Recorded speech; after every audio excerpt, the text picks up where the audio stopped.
पोपट हा लक्ष्मीचं वाहन आहे आणि असं म्हणतात की पोपट हा फक्त कॉपी करत नाही आपण जे बोलतो ते, तर त्याच्या मेंदूमध्ये मेमरी असते आणि त्या मेमरीमुळे तो बोलण्याचा टोन, बोलण्याचे शब्दाचे लय हे सगळं तो त्याच्या मेंदूमध्ये कॅप्चर करतो.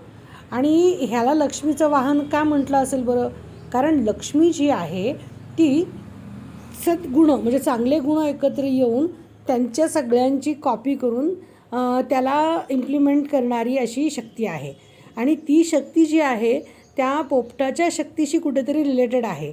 दुसरी गोष्ट आपण अगदी व्यवहारात बघतो की जो बोलतो त्याचं त्याच्याकडे जास्ती लक्ष्मी येते. नुसतं शांत बसलं तर आपणहून काही होत नाही. म्हणजे बोलण्याचा आणि सरस्वतीच्या आशीर्वादाचा काहीतरी संबंध आहे, लक्ष्मीच्या आशीर्वादाचा संबंध आहे आणि म्हणून पोपट जो आहे ना तो लक्ष्मीचं वाहन म्हटलं आहे.